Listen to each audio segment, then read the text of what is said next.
Salve nação, saudações! Amanhã tem Flamengo e Vitória pela terceira rodada do Brasileirão lá no Barradão, na Bahia, galera. E temos aqui as últimas informações do nosso Mengão.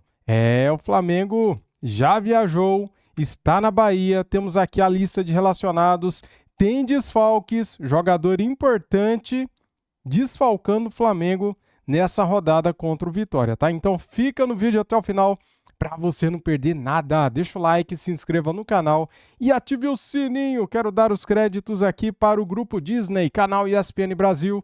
Link na descrição como créditos. Simbora, vamos lá. Cícero Melo chegando com a gente para falar de Flamengo, que já pensa em Campeonato Brasileiro. Amanhã tem jogo, seu Cícero. Ó, seu Cícero fugiu da chuva, ó.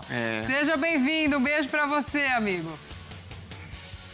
Obrigado, dona Glaucia. Também um abraço no Dom, para você, no fã de esporte, especialmente torcedor rubro-negro. Só me esclarece uma coisa, Glaucia. Eu não sei se eu estou na cidade maravilhosa, o Rio de Janeiro, de sol, de praia, ou se eu estou na terra da garoa, né? Não para de chover aqui no Rio de Janeiro desde a semana passada. Chove todos os dias. Eu tô achando que eu tô em São Paulo, não me avisaram, viu, Glaucia? Bom, vamos aqui com o noticiário do Flamengo.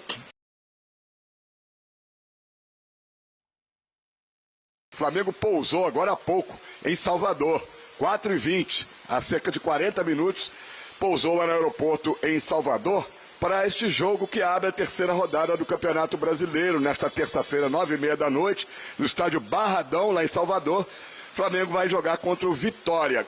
E o Vitória tem uma triste lembrança, os torcedores do rubro-negro baiano. No ano passado, dia 25 de agosto do ano passado, no Campeonato Brasileiro, a maior goleada desde a era dos pontos corridos foi nesse Flamengo e Vitória. O Flamengo aplicou um 8-0 no Vitória, né? Então o Vitória quer aí, de alguma maneira, quem sabe, uma vitória mínima por 1-0, né? Ganhar do Flamengo para descontar aquela goleada aí piedosa no Maracanã. Só que o Flamengo ainda não venceu no Campeonato Brasileiro. É claro que está muito no início, 2 rodadas. O Flamengo está em 14º lugar com apenas 1 ponto ganho. 2 jogos, 1 empate, 1 derrota. Começou perdendo para o São Paulo no Morumbi por 2-1. E depois, na segunda rodada, empatou com o Internacional no Maracanã por 1-1. O Flamengo vem de outra goleada, mas aí no Campeonato Estadual, contra um time modesto, que é o Sampaio Corrêa. Venceu no Maracanã por 7-1. Pedro fez 2 gols, Bruno Henrique 2, Samuel Lino, Everton, Cebolinha e o garoto que veio da base, agora está no profissional, o meia Douglas Teres. Técnico Felipe Luiz tem desfalques para esse jogo contra o Vitória. Jorginho, volante, está sentindo dores na coxa esquerda. Varela, lateral direito, está aí com o tornozelo machucado, né? O Luiz Araújo já está recuperado da lesão, mas está na parte de preparação física. E ainda tem também o Saul, que fez nas férias uma cirurgia lá na Espanha, no calcanhar esquerdo, é outro que não tem condições de jogo. Mas em compensação, Flamengo terá a volta aí de vários jogadores que foram relacionados e não foram relacionados no jogo contra o Sampaio Corrêa, quase todos titulares. Rossi, goleiro, Léo Ortiz, zagueiro, Alexandre, lateral esquerdo, De La Cruz, que não é titular atualmente, e o Arrascaeta, principalmente, todos viajaram para Salvador. O Flamengo, que tem uma outra curiosidade em relação a jogos com Vitória. O Lucas Paquetá, há 8 anos atrás, no dia 14 de abril de 2018, ele fez um dos gols mais rápidos da história do Campeonato Brasileiro e foi contra o Vitória, lá mesmo no Barradão, aos 15 segundos.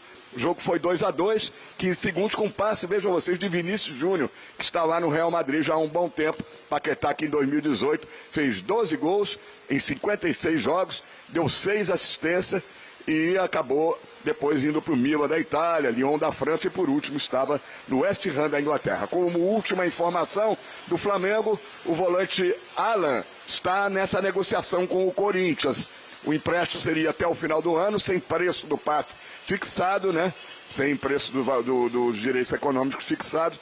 O Corinthians quer de graça só pagando os salários. O Flamengo quer uma compensação financeira para liberar o Alan para a equipe corintiana. E daqui, da chuvosa no chuvoso Rio de Janeiro, ponte aérea, não sei nem se um avião está decolando aqui nos aeroportos do Rio de Janeiro, aí para os estúdios da ESPN em São Paulo. Beijo para você, Glaucia, também no Donk e no Fonte Esporte. Era isso que eu ia dizer, Cícero, não sei se a nossa ponte aérea sai, porque chega na chuvosa São Paulo também, entendeu? Vai saber como é que tá, mas a nossa aqui funciona. Um beijo, meu amigo, obrigada, boa sequência aí para você também. O Cícero hoje trazendo as informações do Flamengo. Donk, que o Felipe Luiz vai ter que também equilibrar ali essa sequência. Vitória amanhã pelo Brasileirão, já tem essa quartas de Campeonato Carioca e aí é um clássico contra o Botafogo. E na outra semana tem a Recopa Sul-Americana, são 2 jogos contra o Lanús, né? O primeiro na Argentina e depois a volta aqui, 2 semanas seguidas no meio da semana. Então, é um calendário também justo e aí ver o que vai priorizar, né? Poxa, é um clássico, mas é o Campeonato Carioca. Dá para dar uma tirada de pé ali, pensar na Recopa, que já é um título, enfim. Tem que também, mesmo com o elenco que tem, gerenciar e não tem como. O problema é que quanto mais você ganha, mais vítima do calendário você fica. Você joga Mundial, você joga Recopa, joga Supercopa Rei. E a cobrança, que é natural que exista, pela condição hoje técnica que o Flamengo tem e financeira, de que qualquer título que ele deixar pelo caminho já tem aquela desconfiança. Mas, sinceramente, eu entendo que o torcedor vai ficar incomodado se perde um título ou não, mas para mim, dentro dessa ordem de prioridade, se você tiver que um jogo para poupar, seria no Carioca. Acho que a questão do brasileiro, ainda mais já começando só com um ponto, vendo, por exemplo, embora o Cruzeiro, que é tido como um candidato, também começou mal, mas o Palmeiras já está na vice-liderança, eu acho que você não pode se dar o luxo de correr o risco de perder mais pontos no Campeonato Brasileiro, ainda mais que é um jogo chato fora de casa. O Vitória, vamos lembrar, fez 33 dos 45 pontos somados na temporada passada no Barradão. Não é um lugar fácil de jogar, foi a 10ª melhor campanha como mandante, uma das melhores defesas como mandante também no Campeonato Brasileiro, e por mais que o Carioca é um título emblemático, você tem os seus rivais jogando junto, ainda mais quando você enfrenta um deles já nas quartas de final, mas ele foi meio numa condição de pré-temporada.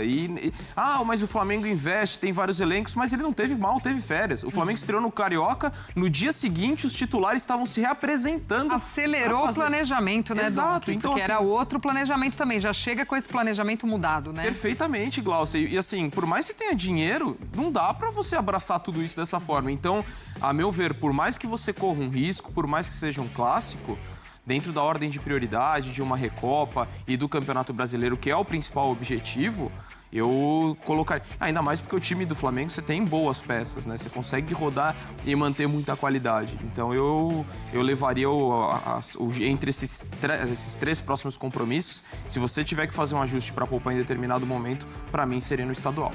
Sem dúvidas, né, Donk, que para essa Recopa vem uma pressão até, né? Porque é um título, já perdeu um título de Supercopa, a gente diz, mas podem ser títulos, aspas, aí, menores e tal, mas para o torcedor já ficou uma frustração ali, agora já é uma nova disputa de título. Eu acho que já vem também essa pressão de cobrança, de fazer também 2 bons jogos contra o Lanús, né? Sem dúvida, ainda mais pela disparidade financeira entre as equipes. Eu acho que também é um título internacional, por mais que seja de 2 jogos apenas, e acho que a gente até valoriza demais, por exemplo, o impacto da derrota na Supercopa Rei. É um jogo de abertura de temporada, eu acho que pro corintiano tem que comemorar e comemorar muito, porque você ganha de um rival como o Flamengo, jogando bem, sendo merecedor daquela vitória, mas acho que você não pode fazer alarde quando não ganha por causa de um torneio, de uma partida, mas pela diferença que tem, o Flamengo chegando num estágio, como eu falei agora, qualquer título que perder já vão causar barulho, quando não deveria, a meu ver, ainda mais nesse início de temporada, ainda quando você está preparando o seu time para os principais pontos da temporada. Então, acho que dentro dessa ordem é um jogo que você poderia olhar com carinho, embora a cobrança acaba sendo muito maior do que deveria neste momento da temporada. Coladinho aqui com o nosso Sport Center, tem clássico português. Muito bem, galera. Com a Arrascaeta, Flamengo divulga a lista de relacionados para enfrentar o Vitória. Jogo válido pela 3ª rodada do Brasileirão. O Flamengo precisa reagir o quanto antes, galera. Só tem um pontinho em 2 jogos e esses pontos podem fazer falta. Cara, o Flamengo vai estar desfalcado, viu? Vou trazer aqui para vocês essas últimas informações, tá? O Flamengo divulgou na tarde desta segunda-feira a lista de relacionados para o jogo contra o Vitória, marcado para amanhã, às 9h30 da noite em Salvador, lá no Barradão. Em relação ao time que enfrentou o Sampaio Corrêa no último sábado, o grupo terá retornos importantes como a presença de Arrascaeta, Alexandro, o Rossi, Léo Ortiz e De La Cruz. Por outro lado, Luiz Araújo, Varela, Saul e Jorginho continuarão a desfalcar a equipe. Vão fazer falta, né, galera? Entre os desfalques, Varela sentiu dores no tornozelo direito e a comissão técnica optou por não escalá-lo. Jorginho e Saul seguem o planejamento de recuperação de lesões. E Luiz Araújo, recuperado de contusão, está em processo de recondicionamento físico para voltar a atuar. O Flamengo ainda não venceu pelo Brasileiro. Até aqui o time acumula uma derrota e um empate na competição. Deste modo, o técnico Felipe Luiz decidiu poupar alguns nomes na vitória por 7-1 sobre o Sampaio Corrêa no último sábado e contará com os seus principais jogadores em busca dos 3 pontos no Brasileirão. Confira a lista completa. Relacionados: Alexandro, Andreu, Ayrton Lucas, Bruno Henrique, Carrascal, Daniel Salles, Danilo, De Arrascaeta, De La Cruz, Diogo Alves, Emerson Royal, Eric Pulgar, Everton Cebolinha, Everton Araújo, Léo Ortiz, Lucas Paquetá, Léo Pereira, Pablo, Pedro, Plata, Rossi, Samuel Lino, Vitão e Wallace Ian. Galera, somente esses desfalques aqui que vão fazer faltas, viu? Fazer falta. Ó, Luiz Araújo, Varela, Saul e Jorginho. O Saul só volta no mês de março, tá, galera? Jorginho sentiu a posterior da coxa. O Luiz Araújo está voltando, né? Já está fazendo recondicionamento físico. E o Varela parece que sentiu o tornozelo, tá? Calcanhar. É isso que aconteceu. Então é isso. Flamengo com time misto, reserva, com time titular, tem condições de vencer o Vitória, né? Na Bahia, no Maracanã, onde for. Então, se Deus quiser, vai dar tudo certo aí. Flamengo vai reagir, galera, no Brasileirão. Já começou a reação no sábado, goleando o Sampaio Corrêa por 7-1. Vamos vencer o Vitória lá na Bahia, se Deus quiser. E vamos pensar já no fim de semana depois. Começa as quartas de final do Campeonato Carioca, Flamengo e Botafogo, domingo, tá? E depois disso, Flamengo viaja para a Argentina para enfrentar o Lanús, jogo de ida da final da Recopa Sul-Americana. Vamos vencer também, se Deus quiser. Tamo juntos, deixa o like para ajudar, se inscreva no canal e ative o sininho. Salve nação, fui!